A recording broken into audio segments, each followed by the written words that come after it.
Shalom, shalom. As always, I want to start off, of course, giving all honor and glory, infinite praise and worship to YAHWAH, BAHASHAM, YAHAWASHI, BAHASHAM, RAWCHAA, HAQADASH.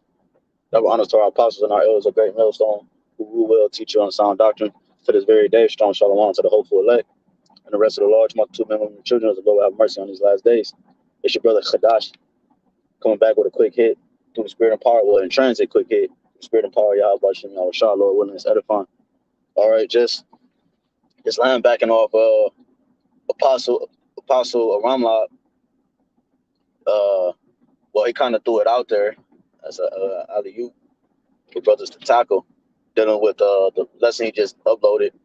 He was just live. Coming to your own. All right. So one of the things that he mentioned was ride the wave of prophecy. All right, ride the wave of prophecy. Okay. Now we got to remember that. Matter of fact, let me do this. The most important people on the earth. Okay. Well, I should say, the most people on the earth are the elect. But one of the greatest gifts, because he was going into coming to your own, one of the greatest gifts is to have the gift of prophecy. Why is prophecy so important? Prophecy is so important because it allows one to understand how things move and things to be true. You know, so real quick.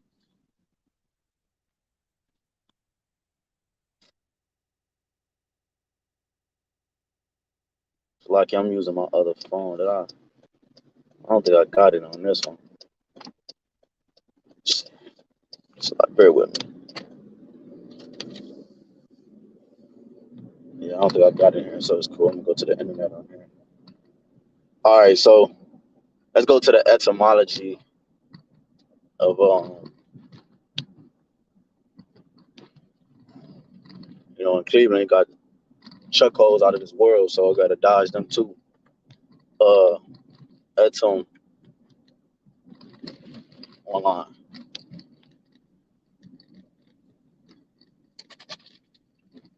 And let's go into this word prophecy.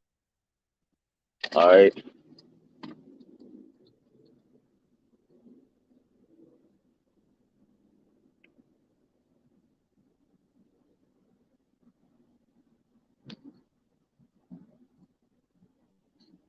Because there's a lot of stuff going on in the world, and bros can't forget the order of prophecy. Damn, this dude about to run a stop sign, almost crashed. Goofy ass nigga.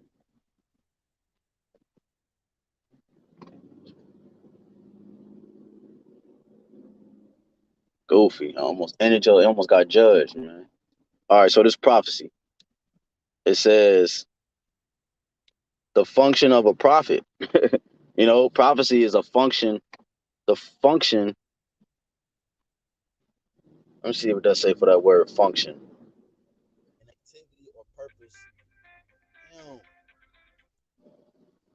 An activity or purpose. An activity or purpose natural to or intended for a person or a thing. All right, it says an activity or purpose natural to or intended for a person or a thing. So this thing, which is prophecy, was intended for the prophets to prophesy. All right, the prophecies were intended for the prophets. Okay, the scriptures tell you. Oh my God. The scriptures tell you. People call it the worst effing times, dude. It's weird. Oh, damn, maybe lose my train of thought. So like it. Um, let's get this real quick. Like I said, that's just supposed to be a quick hit. I'm probably will come back into this. 1 Corinthians 14.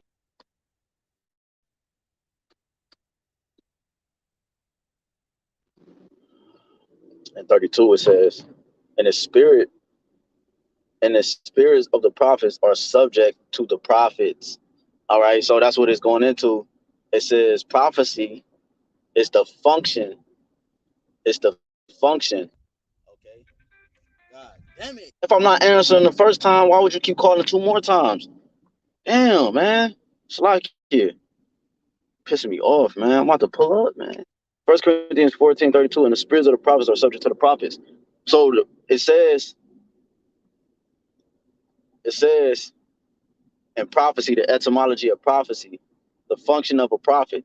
All right. So the function of a prophet, which the spirit of the prophet are subject to the prophets.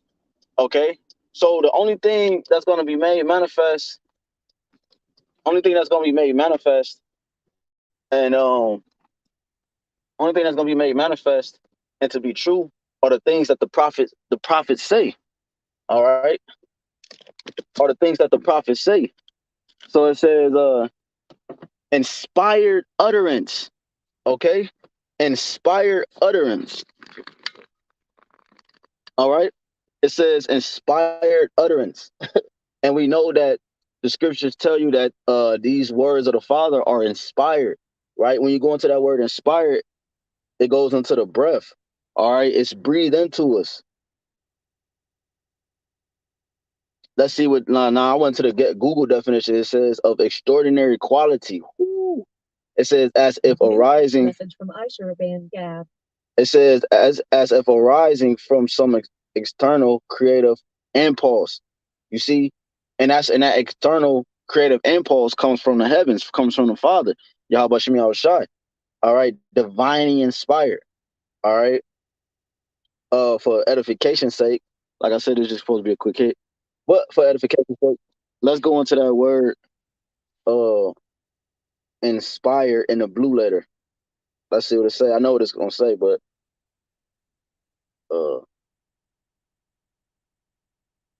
it's like inspiration. All right, so let's see what they say. You know, this app be tripping sometimes. I'm about to come in there. I'm about to come in there. I'm doing something. I'm doing something. I'm about to come in there. I'm about to come in there. I'm doing something real quick. Yeah. So like it. Damn, it say be working, don't it? All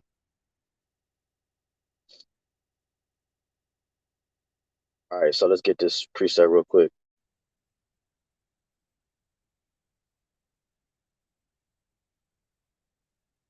Second Timothy. I don't know why it's not coming up. 2 Timothy 3. And bear with me, brothers. This is 2 Timothy 3:16. It says, all scripture is given by inspiration of the Most High, and is profitable for doctrine, for reproof, for correction, for instruction, and righteousness. All right. So when you go into that word, bro, this shit is tripping. Let me go to that word inspiration real quick, just for edification.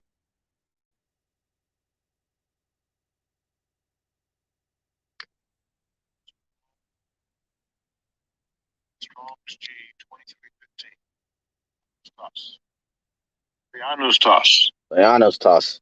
It says divinely breathed in, given by inspiration of the Most High. So divinely breathed in.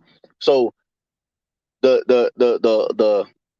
breath, which is the words that the utterance, like it says in the Google version. All right, the Google version of inspiration, the extraordinary quality as if arising from some external creative impulse comes from the heavens, that breath, that knowledge, wisdom, understanding that separates our minds from the minds of the world. All right, and the people of the world, which is their spirits. All right, so the spirit of the prophets are subject to the prophecies. So if the Father still have us on earth today, and these things, it only our situations is only getting worse, and these things are still happening on the earth, and we don't see the Father, we don't see the Son, we don't see, that means that prophecies are still taking place. That means that the prophets are here today, and they have to be here today. They have to be doing the same things they were doing in the ancient world. All right. This is Jeremiah 28:8. It says, the prophets that have been before me and before thee of old prophesy against many countries and against great kingdoms of war and of evil and of pestilence So these prophets, Lord willing, we are those prophets, have come in these tests of times, and they have warned the people. They have given the people. So I'm trying to block the sun out. They have given the people a sense of hope. All right, giving the people a sense of hope, boosted their faith, warned the people. The prophets does everything the Father would do if he was on a physical playing field, which Yahawashi was an embodiment of the Father. And he did exactly that. He came and he prophesied. He came and taught. He came and walked. He came and spoke. He came and healed. He came and did all those things that a prophet do, because these words are healing. These words are life. You know, so if we know that, we must ride the ride. We must ride the wave of prophecy, because that's going to be the only thing that deems something to be true, and that's going to be the only thing that bring the kingdom down, man, and uplifts us, man. It says, this is Second Ezra 15:1. It says, "Behold, speak thou in the ears of my people the words of prophecy, which I will put in thy mouth, said the Lord, and cause them to be written in paper, for they are faithful and true." Right? They're faithful and true. It says, "Fear not the imaginations against thee, let not the incredulity," you go into that word incredulity, it goes into the unbelief, okay, "of them trouble thee." So you might come, especially being new in the truth. I remember 6 years ago, going on, whatever years ago, when you first come to the truth, you zealous, you got a zeal on you, but when you tell your family, you want everybody to make it. Scriptures tell you that we don't have no pleasure in Israel dying, but we know that Israel must be purged, because Israel are niggas, man. They're wicked. So we know these things must happen for the righteousness' sake. It says, but when you come amongst these people, they don't believe you, or they might say something that's contrary to what you just found out, which is the truth. So don't let the unbelief of those individuals trouble thee. Okay, walk sound. We must ride this wave of prophecy, because the prophecies was giving us insight. Okay, which makes us seers, visionaries. All right, we visualize, because the scriptures say where no vision is, the people perish. Okay, so if there's no prophets, if there's no vision, if there's no hope, therefore the people perish. You know, but where there is vision, there's hope. Where there is vision, there's a result. There's a positive result. You know, uh, and we must understand that. So we ride this wave of prophecy, because the prophecy is our what is it? I don't want to say skate or snow what is it called, man? The skater the snow not snow wave, the water people, snowboards, not snowboards, goddamn, surfboards. The prophecies in a sense are like our surfboards, all right, and we're riding this wave.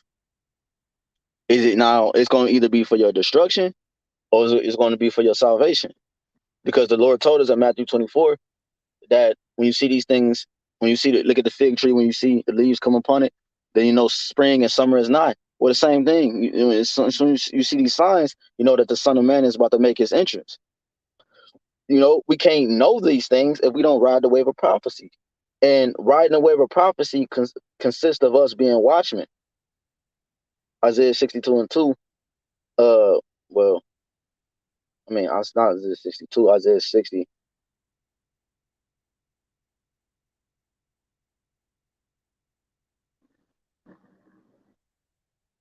It's like,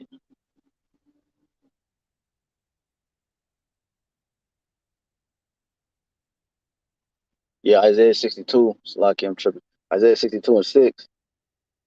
I have set watchmen upon thy walls, O Jerusalem, which shall never hold their peace day nor night. And that's why we're not holding our peace. That's why the prophet's been here since Adam and Eve, man, since the foundations of the world. You can read that in Luke 1, start at 68. I have set watchmen upon thy walls, O Jerusalem, which shall never hold their peace day nor night. Yea, that make mention of Yahweh Bashem Yahawashi, keep not silence. So we're lifting up our voice like a trumpet, and we're riding this wave, because this is how the Lord is going to make his entrance, by the means of prophecy. Okay, because the things written in the paper are faithful and true. They just have to manifest themselves into the physical playing field. You know, it says, "And give not him no rest till he establish until he make Jerusalem a praise in the earth." So this is how important prophecy is, because we're going out there and prophesying, telling the people what's to come and judgment for their actions. And by that, we're giving the Father no rest because we're hastening the days. And therefore, Jerusalem will become a praise in the earth again, by the simple fact that the prophets are doing the function, as we went into, the function that they're allotted to. Okay, and they're allotted to riding the wave of prophecy, and in that means you're going to have ups and downs like waves, you know. But if you stay on that surfboard and you're experienced and you're well taught, which is knowledge, wisdom should be the stability of thy time.